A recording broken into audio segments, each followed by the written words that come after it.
Hello everyone. আজকে আমরা এই ভিডিওতে জানব যে ফিজিক্স মানে কি বা ইন জেনারেল সায়েন্স মানে কি। What is physics?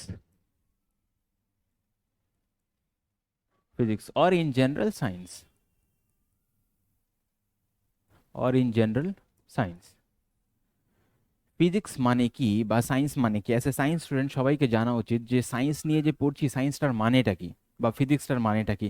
সবাই বলবো ওই স্টাডি অফ কম্পাউন্ডস, এইসব না। ইন জেনারেল আমরা কি বলবো? তো দেখো, যে কোনো জিনিসের যদি ভালোভাবে বুঝতে হয় তো তার হিস্ট্রি জানতে হবে। হিস্ট্রি জানলে, যেরকম আজকে আমি যেই পজিশনে আছি সেটা কিসের জন্য? আমার হিস্ট্রির জন্য। আজকে তোমরা যেই পজিশনে আছো কিসের জন্য? তোমাদের হিস্ট্রির জন্য। আজকে আমার বাবা মা যেই পজিশনে আছে কিসের জন্য? বাবা মার হিস্ট্রির জন্য। আজকে তোমাদের বাবা মা যেই পজিশনে আছে সেটা কিসের জন্য? তোমাদের বাবার কান্ট্রি হিস্ট্রির ইন্ডিয়া জন্য। যে আজকে এই পজিশনে আছে কিসের জন্য আছে? এই পজিশনে আছে কারণ ইন্ডিয়ার হিস্ট্রির জন্য। তো সেরকমই ওয়ার্ডের হিস্ট্রিকে বলা হয় এটিমোলজি।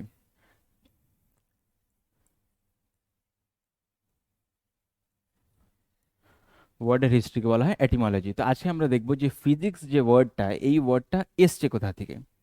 তো দেখো, ফিজিক্স ফিজিক্স ওয়ার্ডটা এসছে একটা গ্রিক ওয়ার্ড থেকে। গ্রিক ওয়ার্ডটা ছিল ফিউসিস। ফিউসিস ফিউসিস ঠিক আছে। আর গ্রিকে ফিউসিস মানে কি? ফিউসিস মানে হলো গ্রিকে নেচার। ফিউসিস মানে গ্রিকে হলো নেচার। নেচার। তো আজকে আমরা ফিজিক্স মানে কি জানি? আজকে আমরা জানি ফিজিক্স মানে হলো study of natural ফেনোমেনস।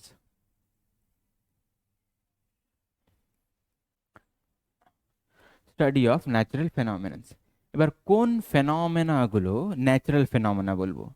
Example of natural phenomena কি আছে? এক্সাম্পল অফ মানে ন্যাচারাল ফেনোমেনা কি বলা হয়? কোন জিনিসগুলোকে ন্যাচারাল ফেনোমেনা বলা হয়?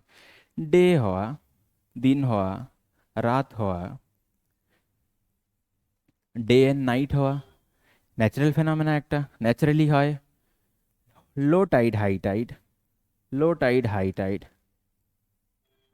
এটাও একটা ন্যাচারাল ফেনোমেনা, ন্যাচারালি হয়। Cyclone, cyclone natural phenomena. Falling of an apple, falling of an apple, falling of an apple এটাও একটা ন্যাচারাল ফেনোমেনা। এরকম অনেক ধরনের ন্যাচারাল ফেনোমেনা আছে। তো এই যে ফিজিক্স মানে স্টাডি অফ ন্যাচারাল ফেনোমেনা বা ইন জেনারেল সায়েন্স মানে স্টাডি অফ ন্যাচারাল ফেনোমেনা, এটা পড়বো কেন? চাপ বাড়ানোর জন্য, স্ট্রেস বাড়ানোর জন্য, না কিসের জন্য? তো দেখো, কেন আমরা পড়বো ন্যাচারাল ফেনোমেনাগুলো ব্যাপারে। প্রথমে কি কি পড়বো এখানে, যে কেন হচ্ছে, কিভাবে হচ্ছে, আর কি চেঞ্জেস করলে কি হবে। তো দেখো, আমাদের মেন এম হলো স্টাডি করার জন্য, কিসের জন্য? টু আন্ডারস্ট্যান্ড,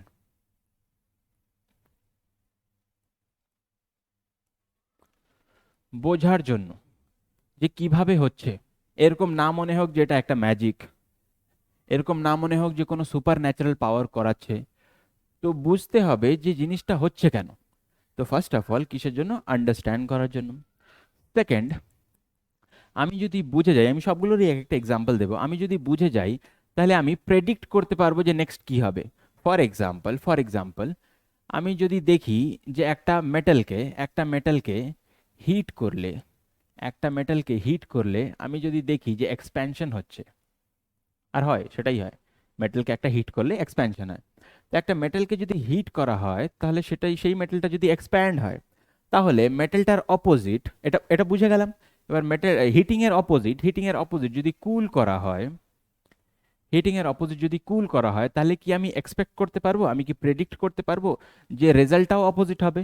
এবার এক্সপ্যানশনের অপোজিট কি হয়? কন্ট্রাকশন। এক্সপ্যানশনের অপোজিট কন্ট্রাকশন। আর সেটাই দেখা গেছে যে হ্যাঁ, কুলিং এ কি হয়? কন্ট্রাকশন হয়, মেটালটা কন্ট্রাক্ট হয়ে যায়।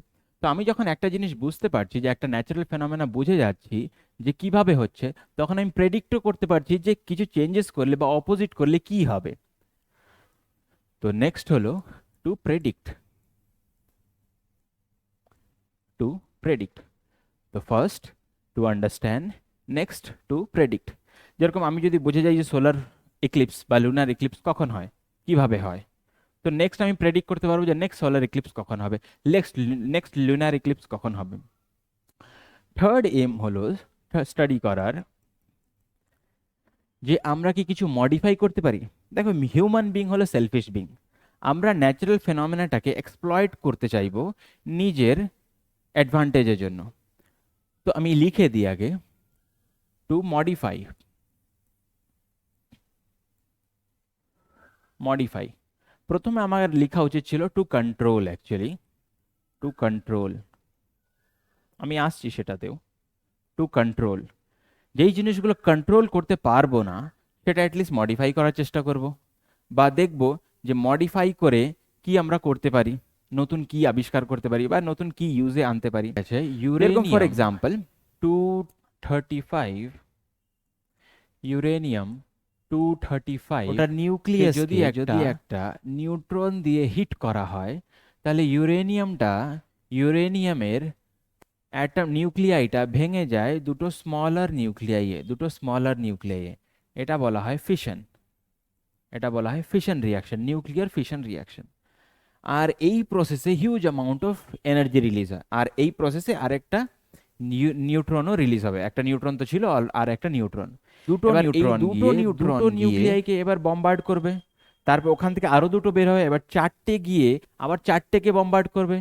তখন এখন চারটে ছিল, তার মানে বম্বার্ড করার আগে চারটে ছিল, ওখান থেকে আবার চারটে বের হবে, তার মানে আটটা। এবার আটটা গিয়ে আবার আটটাকে বম্বার্ড করবে। তার মানে হিউজ চেন রিয়াকশন শুরু হবে, আর huge amount of energy release হবে খুব স্মল টাইমে। এটাই হলো nuclear bomb. Huge amount of energy খুব স্মল টাইমে বের হওয়াটা, সেটা হলো নিউক্লিয়ার বম। এবার যে এই যে এত যে এনার্জি রিলিজ হচ্ছে, এটাকে যদি আমরা কোনোভাবে প্রসেসটাকে স্লো করতে পারি, মানে প্রসেসটাকে যদি কন্ট্রোল করতে পারি, তাহলে এই এনার্জিটা আমরা ইউজ করতে পারবো স্টিম বানানোর জন্য, স্টিম এনার্জিতে কনভার্ট করতে পারবো, ইলেকট্রিসিটিতে কনভার্ট করতে পারবো। এক্সাম্পল হলো যে নিউক্লিয়ার পাওয়ার রিঅ্যাক্টর। এখানে নিউক্লিয়ার রিয়াকশন হয়, এদিক দিয়ে ঠান্ডা জল এলো, সেই ঘুরে ফুরে এদিক দিয়ে বেরিয়ে গেল। এদিক দিয়ে যখন বের হচ্ছে, এদিক দিয়ে ঠান্ডা জল আসছে, কোল্ড ওয়াটার। আর এখানে যে এনার্জি পাচ্ছে সেটার জন্য স্টিম হয়ে যাচ্ছে। এবার এই স্টিমটা আমরা ইউজ করব কিসের জন্য? স্টিম ইঞ্জিনে দিয়ে দেবো, আবার ইলেকট্রিসিটি জেনারেট করতে পারবো, চাকা ঘুরবে, ডাইনামো লাগানো থাকবে, ইলেকট্রিসিটি প্রডিউস হবে। তো এবার এখানে তো হিউজ অ্যামাউন্ট অফ এনার্জি যদি খুব স্মল টাইমে রিলিজ হয়, তাহলে তো এটা বম হয়ে যাবে। আমরা কি করব? আমরা গ্রাফাইট রড দিয়ে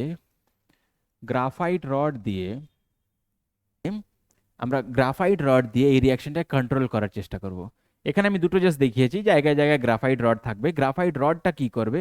গ্রাফাইট রডটা এই যে নিউট্রনগুলো ছিল যেগুলো নিউক্লিয়াসটাকে বম্বার্ড করছিল, নিউট্রন যে ছিল নিউক্লিয়াসটাকে বম্বার্ড করছিল, এই নিউট্রনগুলোকে অ্যাবজর্ব করব। যদি নিউট্রনগুলো অ্যাবজর্ব করি, তাহলে মানে huge number of neutron release হবে না।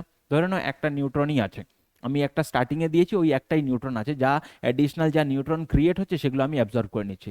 তাহলে রিয়াকশনটা একটা কনস্ট্যান্ট রেটে চলবে। আমি কনস্ট্যান্টলি একটা অ্যামাউন্ট অফ এনার্জি পেতে থাকবো। তো এখানে আমরা কি করলাম? এখানে আমরা ন্যাচারাল ফেনোমেননটাকে, ন্যাচারালি কি হতো, huge amount of energy release হতো খুব কম ফ্র্যাকশন অফ টাইমে। তো আমরা সেই ন্যাচারাল ফেনোমেননটাকে কি করলাম? কন্ট্রোল করার চেষ্টা করলাম। তো এটা কিসের এক্সাম্পল? এটা এক্সাম্পল হলো যে আমরা ন্যাচারাল ফেনোমেননটাকে কিভাবে কন্ট্রোল করছি। আর যেই জিনিস কন্ট্রোল করতে পারবো না সেটা মডিফাই করবো। ছি, যে একটা ন্যাচারাল ফেনোমেনা যদি দেখা হয় যে একটা ম্যাগনেটিক ফিল্ডে, এটা ম্যাগনেটের নর্থ পোল, এটা ম্যাগনেটের সাউথ পোল, একটা ম্যাগনেটিক ফিল্ডে যদি একটা ওয়্যার থাকে, তো এটা কোনো ফোর্স ফিল করে না। কিন্তু এই ওয়্যারটা দিয়ে যখন কারেন্ট যায়, ওয়্যারটা অ্যালুমিনিয়ামের, ঠিক আছে, ম্যাগনেটিক ম্যাটেরিয়াল না। ম্যাগনেটিক ম্যাটেরিয়াল থাকলে তো ফোর্স ফিল করবেই magnetic field. Non magnetic material যদি হয় আর যদি কারেন্ট না যায়, তাহলে কোনো ফোর্স ফিল করে না। কিন্তু যখনই কারেন্ট যায়, তখন দেখা হয় যে এটা একটা ফোর্স ফিল করে। আর আমি এখানে লিখে দিচ্ছি যে এই ফোর্সটা নিচের দিকে হয়, এই ফোর্সটা নিচের দিকে হয়। এটা একটা ন্যাচারাল ফেনোমেনা। এবার এই ন্যাচারাল ফেনোমেনাটা আমরা কিভাবে ইউজ করেছি, এক্সপ্লয়েট করেছি ন্যাচারাল ফেনোমেনাটা আমাদের লাইফ বেটার করার জন্য, সেটা হলো ধরে নাও এই একটা নর্থ পোল আর এটা সাউথ পোল। ওয়্যার যদি এদিক দিয়ে কারেন্ট নিয়ে যায় তাহলে এটা নিচের দিকে যেতে চাইছে, মানে এটা ভেতরে যেতে যেতে চাইছে। এই ওয়্যারটাকে আমি ঘুরিয়ে দিলাম, এদিকে আনলাম, এদিকেটা ফ্লেমিংস রুল টুল দিয়ে আসে, এগুলো বলছি না যে কিভাবে হচ্ছে, জাস্ট এটা জেনে নাও যে এখানে দেখা যায় যে ওয়্যারটা নিচের দিকে যাচ্ছে। আর এই ওয়্যারটা যেহেতু ডাইরেকশন অফ কারেন্টটা অন্যদিকে, তো এই ওয়্যারটা উপরের দিকে আসার চেষ্টা করে। এবার এটাকে যদি কোনোভাবে, তার মানে এটা কি হবে, এটা উপরের দিকে আসার চেষ্টা করবে, এটা নিচের দিকে যাওয়ার চেষ্টা করবে, তার মানে এটা ঘোরার চেষ্টা করবে। এবার ধরে নাও ঘুরে গেল, যদি ঘুরে যায় তাহলে এই যে ওয়্যারের যে কারেন্টের ডাইরেকশনটা এই ওয়্যারে এই দিকে, এটা যদি এদিকে চলে আসে সে তো আবার এই ওয়্যারের কারেন্টের ডাইরেকশন উপরে, এই জন্য এটা নিচে যেতে চাইছে। এই ওয়্যারটাই যদি এভাবেই চলে আসে, মানে নিচের দিকেই যদি কারেন্ট থাকে, তাহলে তো এটা আবার উপরে আসতে চাইবে, তার মানে ঘুরবে তো না। কিন্তু কোনোভাবে যদি কারেন্টের ডাইরেকশনটা চেঞ্জ করে দিতে পারে, মানে যখনই এখানে এলো কারেন্টের ডাইরেকশনটা এরকম হয়ে গেল, এরকম হয়ে গেল, তখন কি হবে, যেই ব্রাঞ্চটা এই পাশে থাকবে এটা সবসময় নিচে যেতে চাইবে, আর এই ব্রাঞ্চটা যেটা এই পাশে থাকবে এটা সবসময় উপরে আসতে চাইবে। তো কি হবে, এটা ঘুরতে থাকবে ঘুরতে থাকবে ঘুরতে থাকবে, তাই না? তো এটা এটা কি, এটা অ্যাকচুয়ালি ডিসি মোটর। এটা ডিসি মোটর, বা এখানে রিং এর আলাদা আলাদা স্প্লিট রিং আর স্লিপ রিং, সেখানে ডিসি মোটর বলো বা এসি মোটর বলো। এটার এটার ইউজ এই যে ফ্যান, ফ্যান, ইলেকট্রিক ভেহিকল, সব জায়গায় এক্সাম্পল। কি এই ন্যাচারাল ফেনোমেনাটাই ইউজ হচ্ছে। রিসেন্টলি নাসা একটা নিজের ফাংশনাল স্যাটেলাইট, ধরে নাও এটা আর্থ, এই আর্থের, এইভাবে ধরে নাও একটা অ্যাস্ট্রয়েড এভাবে যেত, মানে আর্থের কাছাকাছি, মানে আর্থ থেকে অনেক দূরে থাকতো, আর্থকে কোনোভাবে এফেক্টও করতো না। কিন্তু নাসা কি করলো, নিজের একটা ফাংশনাল স্যাটেলাইট গিয়ে হিট করলো, যখন অ্যাস্ট্রয়েডটা এখানে আসে তখন নাসার স্যাটেলাইটটা গিয়ে হিট করে। হিট করাতে দেখা গেছে যে এটার পাথটা চেঞ্জ করতে পেরেছে নাসা, এটার পাথটা চেঞ্জ করা গেছে। তার মানে কি, এটার পাথটা মডিফাই করে দেওয়া হলো। এবার এটা করলাম কেন, নাসা নিজের ফাংশনাল স্যাটেলাইট কেন নষ্ট করলো? হিট করার পর তো নষ্ট হয়ে গেছে, কেন করলো? এটা এই জন্য করলো, ধরে নাও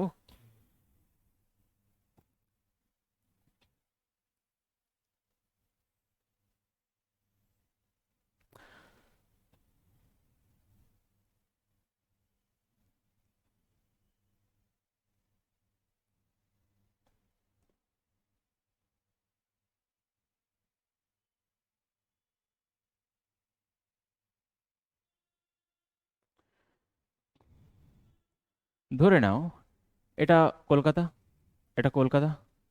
এবার কলকাতায় যদি একটা অ্যাস্ট্রয়েড, তো আসে। অনেকজনের লাইফে ডেঞ্জার হয়ে যাবে, কোথায় পড়বে, অনেক প্রপার্টি নষ্ট হয়ে যাবে, অনেক লাইফ নষ্ট হয়ে যাবে। তো ইন্ডিয়া কি করতে পারে তখন? ইন্ডিয়ার কাছেও নিজের স্যাটেলাইট আছে, ইন্ডিয়া কি করতে পারে তখন? নিজের ফাংশনাল স্যাটেলাইট গিয়ে যদি হিট করে, বা আমাদের কাছে এখন এস্যাট মিসাইলও আছে, যেটা হলো অ্যান্টি স্যাটেলাইট মিসাইল, যেটা একটা মিসাইল যেটা আপার অরবিটে গিয়ে স্যাটেলাইটকে ডিস্ট্রয় করতে পারবে। তো এস্যাট মিসাইলও আছে এখন। তো এবার সেগুলো দিয়ে যদি হিট করা হয়, আর এটার পাথটা যদি মডিফাই করা হয়, যেরকম কলকাতায় না পড়ে যদি বে অফ বেঙ্গলেও পড়ে, তাও তো অনেক লাইফ বেঁচে যাবে। এটাই হলো কারণ যে কেন আমরা মডিফাই করতে চাইবো ন্যাচারাল ফেনোমেনা। ন্যাচারালি কি হতো, এখানে পড়তো, কিন্তু আমরা পাথটা ট্র্যাজেক্টরিটা মডিফাই করলাম আর পড়লো বে অফ বেঙ্গলে, অনেকটা লোক বাঁচা গেল। তো আমরা কি শিখলাম আজকে, যে আমরা যে ফিজিক্স মানে স্টাডি অফ ন্যাচারাল ফেনোমেনন, আর পড়বো কিসের জন্য? বোঝার জন্য। বুঝে গেলে ভয় পাবো না। যেরকম ধরে নাও আমরা যদি না জানি যে থান্ডারিং কেন হয়, বা রেন কেন হয়, যদি স্টার্টিংয়ে ধরো না জানতাম, ধরো না আমরা ফুডস গ্যাদারিং করছি, মানে ওই হান্টিং অ্যান্ড গ্যাদারিং করছি, ওই টাইমে হঠাৎ করে যদি খুব বৃষ্টি হয় আর হঠাৎ করে যদি খুব থান্ডারিং হয়, ফার্স্ট এক্সপিরিয়েন্স, আমরা ভয় পেয়ে যাবো না? মনে হবে যে কোনো সুপার ন্যাচারাল বিং বা কোনো সুপার ন্যাচারাল পাওয়ার এগুলো করাচ্ছে, আমাদেরকে পানিশ করছে, আমরা হয়তো কিছু ভুল করেছি। কারণ আমাদের কষ্ট হচ্ছে, তার মানে কি আমাদের পানিশমেন্ট হচ্ছে। তো আমরা কি কিছু ভুল করেছি এরকম হচ্ছে? যদি আমরা জেনে যাই যে থান্ডারিং কেন হচ্ছে, তখন আমরা সেই ভয়টা থাকবে না। আমরা মনে করবো না যে কোনো সুপার ন্যাচারাল বিং আমাদেরকে কোনো কষ্ট দিচ্ছে। তাই না? এরকম মনে হবে না যে আমরা যা করেছি সেটা ভুল, পাপ, সেটা। আর যদি আন্ডারস্ট্যান্ড করে নিই তাহলে প্রেডিক্ট করতে পারবো, আর যদি প্রেডিক্ট করতে পারি তাহলে কন্ট্রোল করার চেষ্টা করব, আর যেটা কন্ট্রোল করতে পারবো না সেটা অ্যাটলিস্ট মডিফাই করতে চেষ্টা করব।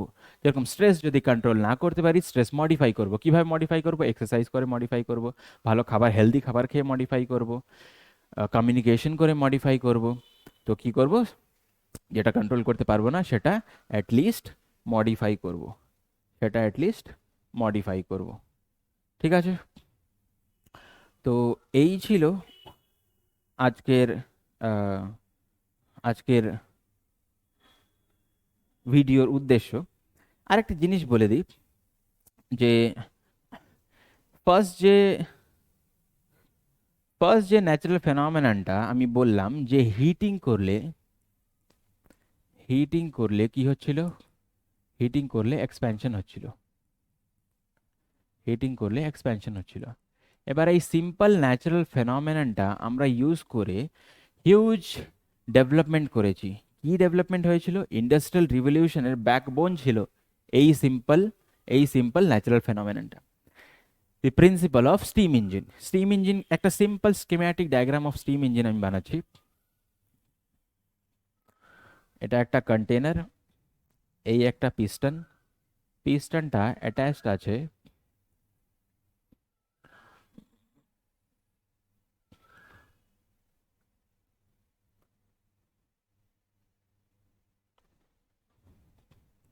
পিস্টনটা অ্যাটাচড আছে একটা হুইলের এজে, একটা হুইলের এজে, একটা হুইলের এজে। এবার এখানে একটা ওপেনিং রাখা হয়েছে,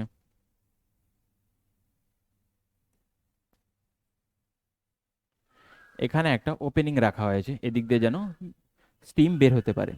এখানে ওয়াটার আছে, ওয়াটারটাকে যদি হিট করি তাহলে কি হবে? ওয়াটারটা স্টিমে চেঞ্জ হবে, এটা এক্সপ্যান্ড হবে। এক্সপ্যান্ড যদি হয় তাহলে এদিকে একটা আপওয়ার্ড ফোর্স কাজ করবে, আপওয়ার্ড ফোর্স কাজ করবে, এই পিস্টনটা উঠে আসবে, ধরে নাও এই অবধি।